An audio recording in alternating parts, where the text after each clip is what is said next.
When I drew nigh the nameless city, I knew it was accursed. I was traveling in a parched and terrible valley under the moon, and afar I saw it, protruding uncannily above the sands as parts of a corpse may protrude from an ill-made grave. Fear spoke from the age-worn stones of this hoary survivor of the deluge, this great-grandmother of the eldest pyramid, and a viewless aura repelled me and bade me retreat from antique and sinister secrets that no man should see, and no man else had ever dared to see. Remote in the desert of Araby lies the nameless city, crumbling and inarticulate, its low walls nearly hidden by the sands of uncounted ages. It must have been thus before the first stones of Memphis were laid, and while the bricks of Babylon were yet unbaked. There is no legend so old as to give it a name or to recall that it was ever alive, but it is told of in whispers around campfires and muttered about by grandams in the tents of sheiks, so that all the tribes shun it without wholly knowing why. It was of this place that Abdul al-Hazred, the mad poet, dreamed on the night before he sang his unexplainable couplet. There is not death which can eternal lie, and with strange eons even death may die. I should have known that the Arabs had good reason for shunning the nameless city, the city told of in strange tales but seen by no living man, yet I defied them and went into the untrodden waste with my camel. I alone have seen it, and that is why no other face bears such hideous lines of fear as mine, why no other man shivers so horribly when the night wind rattles the windows. When I came upon it in the ghastly stillness of unending sleep, it looked at me, chilly from the rays of a cold moon amidst the desert's heat. And as I returned its look, I forgot my triumph at finding it, and stopped still with my camel to wait for the dawn. For hours I waited till the east grew gray and the stars faded, and the gray turned to rosal light edged with gold. I heard a moaning and saw a storm of sand stirring among the antique stones, though the sky was clear and the vast reaches of the desert still. Then suddenly, above the desert's far rim came the blazing edge of the sun, seen through the tiny sandstorm which was passing away. And in my fevered state, I fancied that from some remote depth there came a crash of musical metal to hail the fiery disk, as Memnon hails it from the banks of the Nile. My ears rang and my imagination seethed as I led my camel slowly across the sand to that unvocal stone place, that place too old for Egypt and Meroe to remember, that place which I alone of living men had seen. In and out amongst the shapeless foundations of houses and palaces I wandered, finding never a carving or inscription to tell of those men, if men they were, who built the city and dwelt therein so long ago. The antiquity of the spot was unwholesome, and I longed to encounter some sign or device to prove that the city was indeed fashioned by mankind. There were certain proportions and dimensions in the ruins which I did not like. I had with me many tools and dug much within the walls of the obliterated edifices, but progress was slow, and nothing significant was revealed. When night and the moon returned, I felt a chill wind which brought new fear, so that I did not dare to remain in the city. And as I went outside the antique walls to sleep, a small sighing sandstorm gathered behind me, blowing over the gray stones though the moon was bright and most of the desert still. I awake just at dawn from a pageant of horrible dreams, my ears ringing as from some metallic peal. I saw the sun peering redly through the last gusts of a little sandstorm that hovered over the nameless city and marked the quietness of the rest of the landscape. Once more I ventured within those brooding ruins that swelled beneath the sand like an ogre under a coverlet, and again dug vainly for relics of the forgotten race. At noon I rested, and in the afternoon I spent much time tracing the walls and the bygone streets and the outlines of the nearly vanished buildings. I saw that the city had been mighty indeed, and wondered at the sources of its greatness. To myself, I pictured all the splendors of an age so distant that Chaldea could not recall it, and thought of Sarnath the Doomed, that stood in the land of Manar when mankind was young, and of Eb, that was carven of gray stone before mankind existed. All at once I came upon a place where the bedrock rose stark through the sand and formed a low cliff, and here I saw with joy what seemed to promise further traces of the antediluvian people. Hewn rudely on the face of the cliff were the unmistakable facades of several small, squat rock houses or temples, whose interiors might preserve many secrets of ages too remote for calculation, though sandstorms had long since effaced any carvings which may have been outside.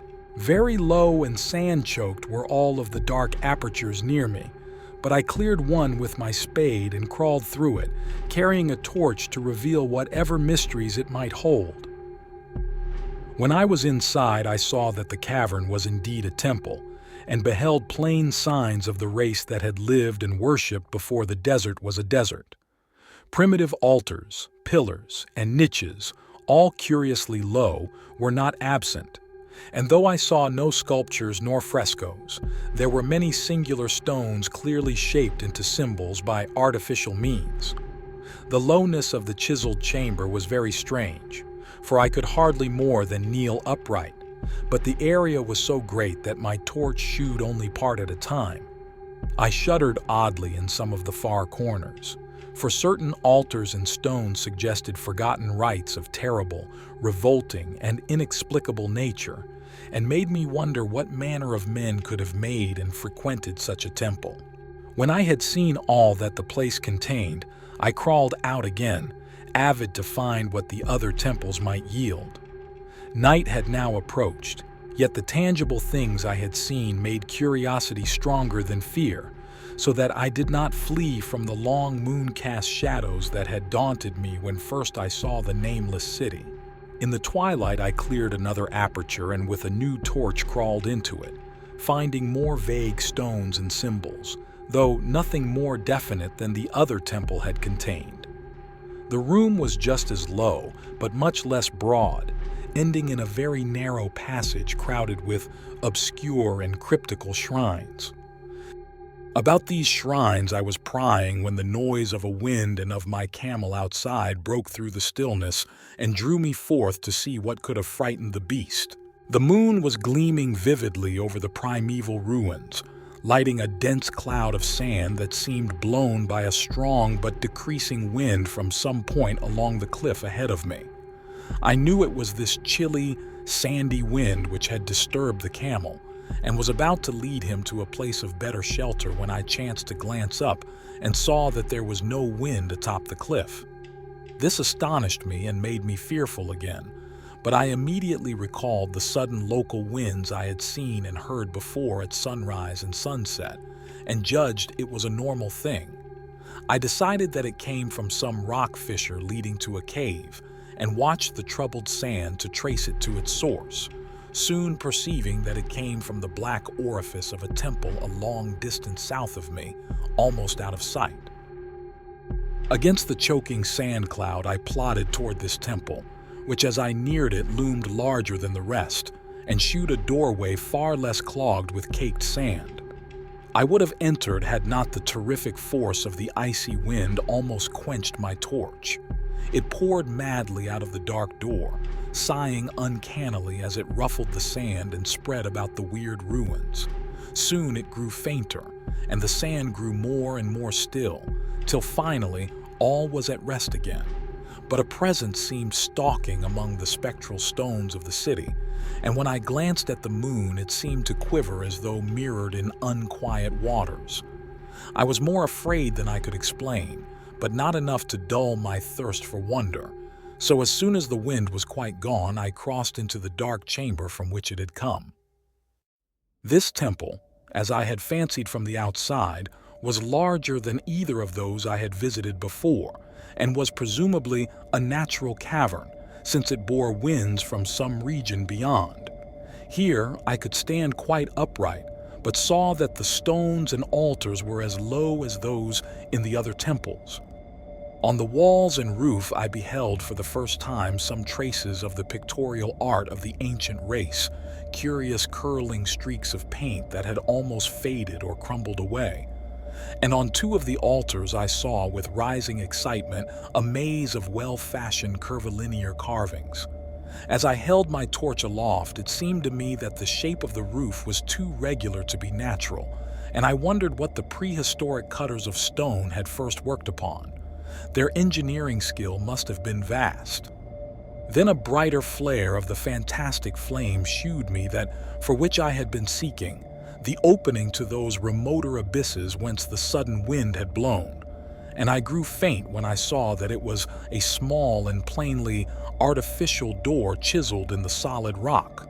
I thrust my torch within, beholding a black tunnel with the roof arching low over a rough flight of very small, numerous, and steeply descending steps. I shall always see those steps in my dreams, for I came to learn what they meant. At the time, I hardly knew whether to call them steps or mere footholds in a precipitous descent. My mind was whirling with mad thoughts, and the words and warnings of Arab prophets seemed to float across the desert from the lands that men know to the nameless city that men dare not know. Yet I hesitated only a moment before advancing through the portal and commencing to climb cautiously down the steep passage, feet first, as though on a ladder. It is only in the terrible phantasms of drugs or delirium that any other man can have had such a descent as mine. The narrow passage led infinitely down like some hideous, haunted well, and the torch I held above my head could not light the unknown depths toward which I was crawling. I lost track of the hours and forgot to consult my watch, though I was frightened when I thought of the distance I must be traversing. There were changes of direction and of steepness, and once I came to a long, low, level passage where I had to wriggle feet first along the rocky floor, holding my torch at arm's length beyond my head. The place was not high enough for kneeling. After that were more of the steep steps, and I was still scrambling down interminably when my failing torch died out. I do not think I noticed it at the time, for when I did notice it, I was still holding it high above me as if it were ablaze. I was quite unbalanced with that instinct for the strange and the unknown which has made me a wanderer upon earth and a haunter of far, ancient, and forbidden places. In the darkness there flashed before my mind fragments of my cherished treasury of demoniac lore, sentences from Alhazred the mad Arab, paragraphs from the apocryphal nightmares of Damascus, and infamous lines from the delirious Image du Monde of Gautier de Metz. I repeated queer extracts and muttered of Afrasiab and the demons that floated with him down the Oxus, later chanting over and over again a phrase from one of Lord Dunsany's tales: "The unreverberate blackness of the abyss. The unreverberate blackness of the abyss. The unreverberate blackness of the abyss." Once, when the descent grew amazingly steep, I recited something in sing-song from Thomas Moore until I feared to recite more. With moon drugs in the eclipse distilled, leaning to look if foot might pass down through that chasm, I saw, beneath, as far as vision could explore, the jetty sides as smooth as glass, looking as if just varnished o'er with that dark bitch the sea of death throws out upon its slimy shore. Time had quite ceased to exist when my feet again felt a level floor, and I found myself in a place slightly higher than the rooms in the two smaller temples now, so incalculably far above my head. I could not quite stand, but could kneel upright, and in the dark I shuffled and crept hither and thither at random. I soon knew that I was in a narrow passage whose walls were lined with cases of wood having glass fronts. As in that Paleozoic and abysmal place I felt of such things as polished wood and glass, I shuddered at the possible implications. The cases were apparently ranged along each side of the passage at regular intervals, and were oblong and horizontal, hideously like coffins in shape and size. When I tried to move 2 or 3 for further examination, I found they were firmly fastened.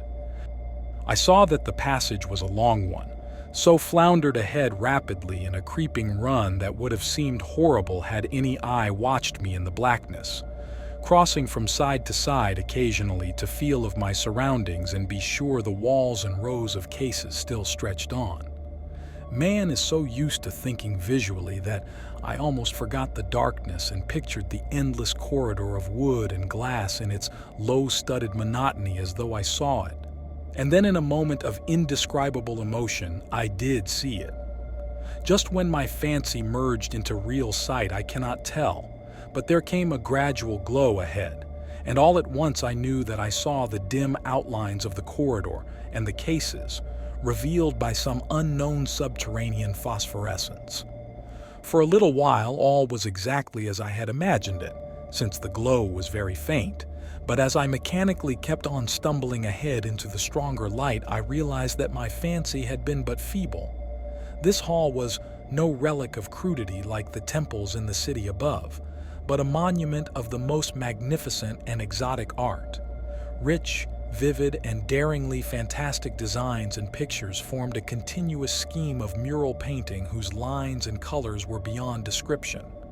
The cases were of a strange golden wood, with fronts of exquisite glass, and contained the mummified forms of creatures outreaching in grotesqueness the most chaotic dreams of man. To convey any idea of these monstrosities is impossible. They were of the reptile kind, with body lines suggesting sometimes the crocodile, sometimes the seal, but more often nothing of which either the naturalist or the paleontologist ever heard. In size, they approximated a small man, and their forelegs bore delicate and evidently flexible feet, curiously like human hands and fingers. But strangest of all were their heads, which presented a contour violating all known biological principles. To nothing can such things be well compared. In one flash, I thought of comparisons as varied as the cat, the bulldog, the mythic satyr, and the human being. Not Jove himself had so colossal and protuberant a forehead, yet the horns and the noselessness and the alligator-like jaw placed the things outside all established categories. I debated for a time on the reality of the mummies, half suspecting they were artificial idols, but soon decided they were indeed some Paleogean species which had lived when the Nameless city was alive. To crown their grotesqueness, most of them were gorgeously enrobed in the costliest of fabrics and lavishly laden with ornaments of gold, jewels, and unknown shining metals. The importance of these crawling creatures must have been vast, for they held first place among the wild designs on the frescoed walls and ceiling.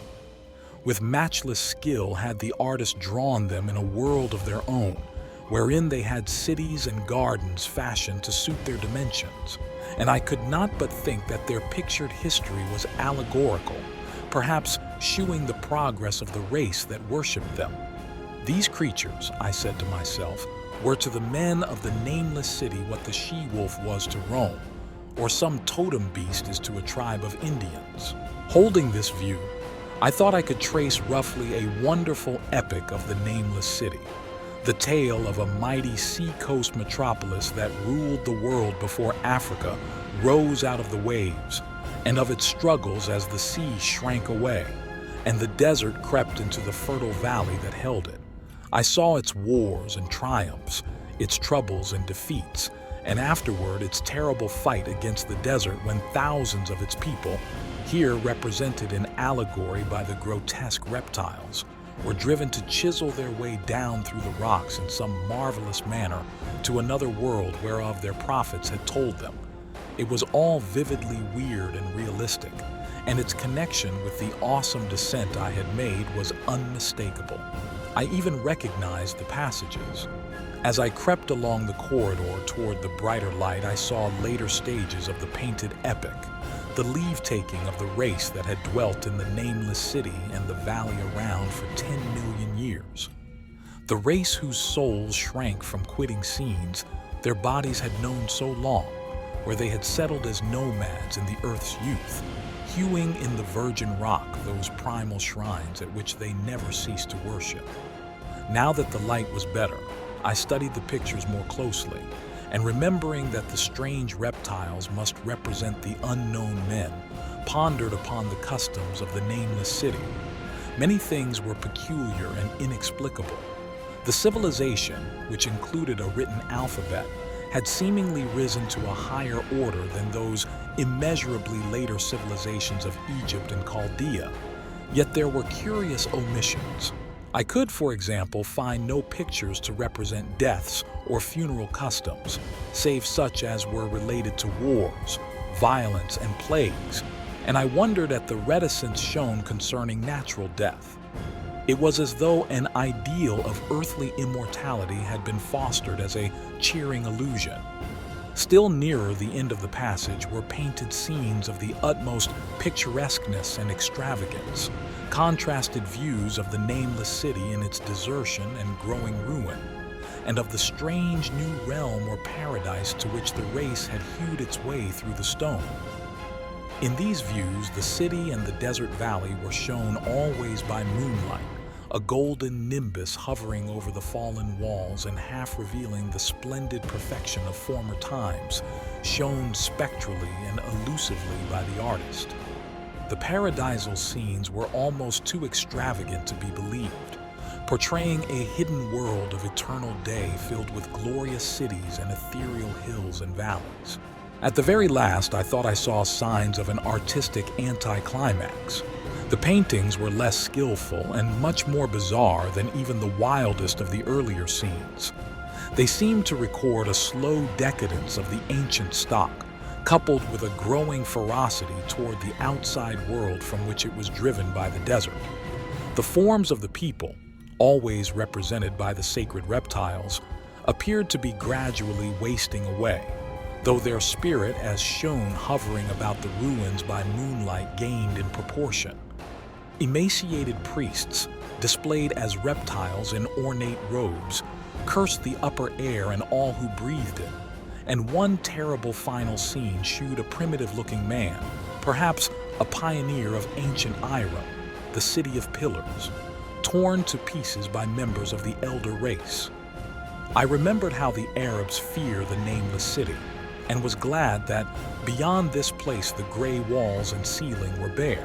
As I viewed the pageant of mural history, I had approached very closely the end of the low-ceiled hall, and was aware of a great gate through which came all of the illuminating phosphorescence. Creeping up to it, I cried aloud in transcendent amazement at what lay beyond. For instead of other and brighter chambers, there was only an illimitable void of uniform radiance, such as one might fancy when gazing down from the peak of Mount Everest upon a sea of sunlit mist. Behind me was a passage so cramped that I could not stand upright in it. Before me was an infinity of subterranean effulgence. Reaching down from the passage into the abyss was the head of a steep flight of steps, small, numerous steps like those of the black passages I had traversed. But after a few feet, the glowing vapors concealed everything.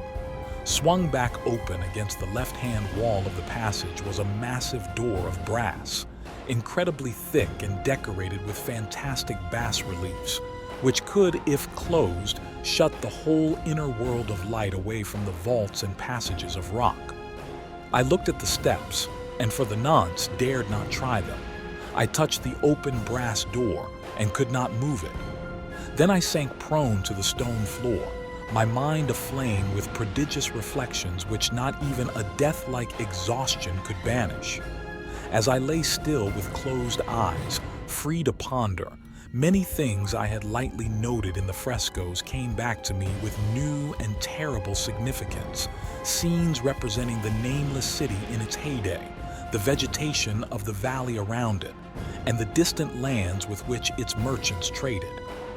The allegory of the crawling creatures puzzled me by its universal prominence, and I wondered that it should be so closely followed in a pictured history of such importance.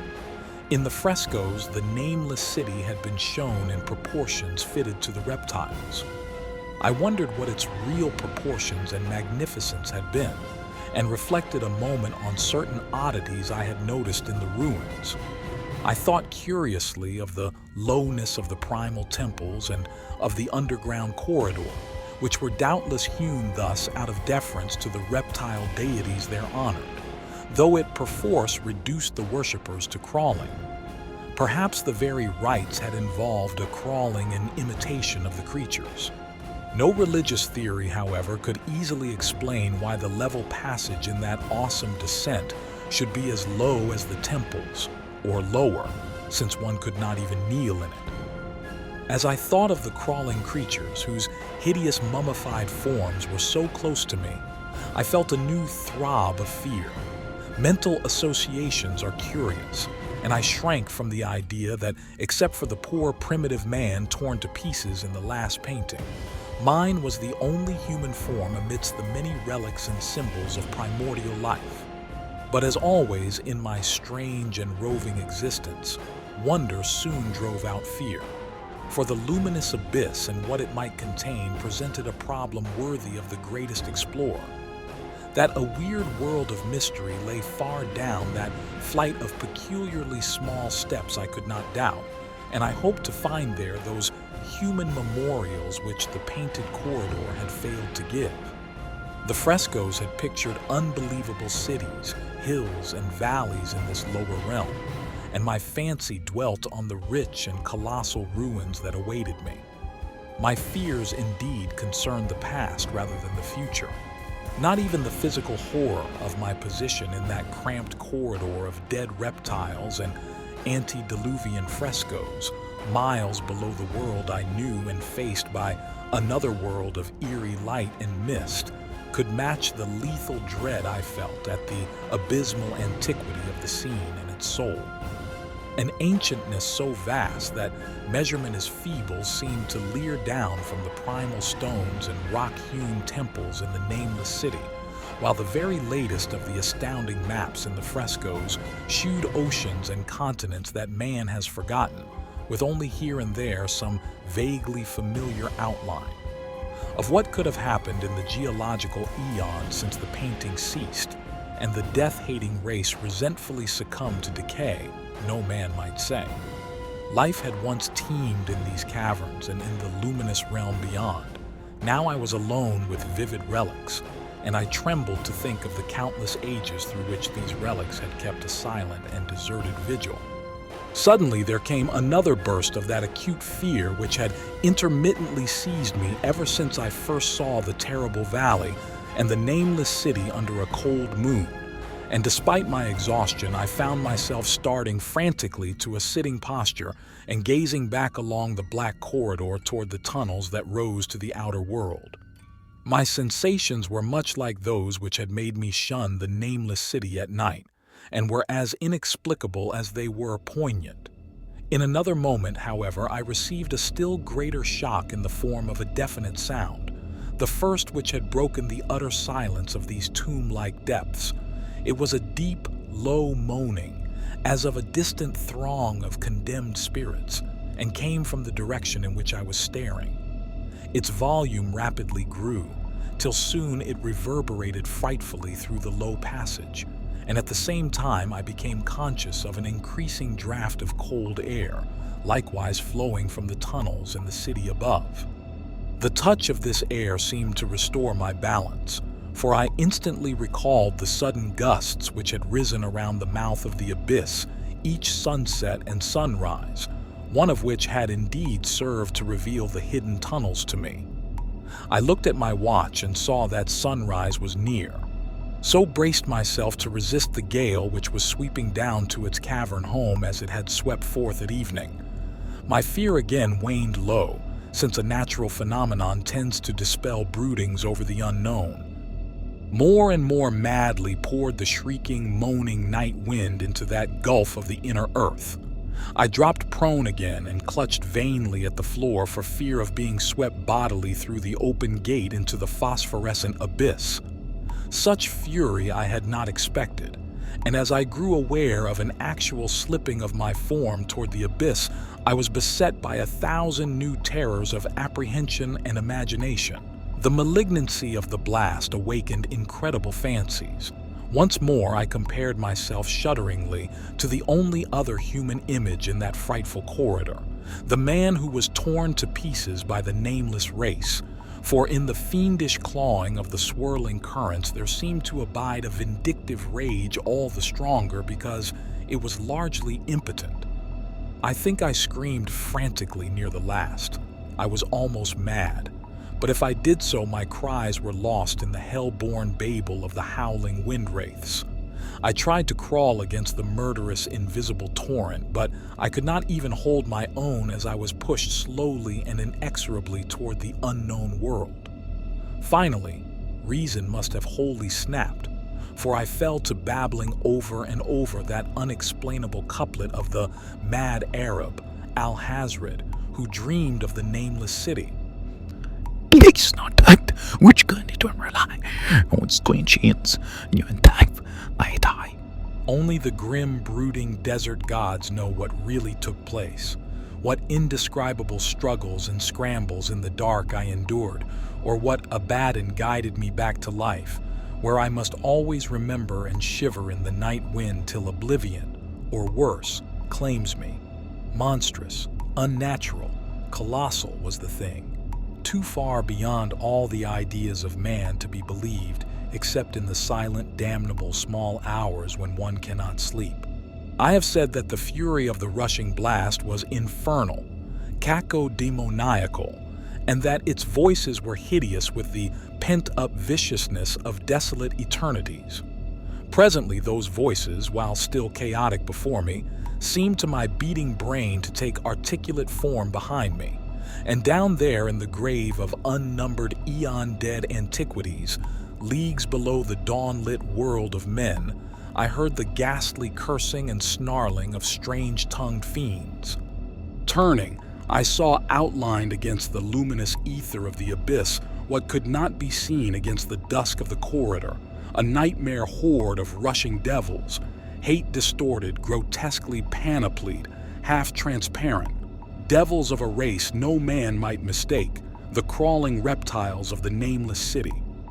And as the wind died away, I was plunged into the ghoul-peopled blackness of Earth's bowels, for behind the last of the creatures the great brazen door clanged shut with a deafening peal of metallic music, whose reverberations swelled out to the distant world to hail the rising sun as Memnon hails it from the banks of the Nile.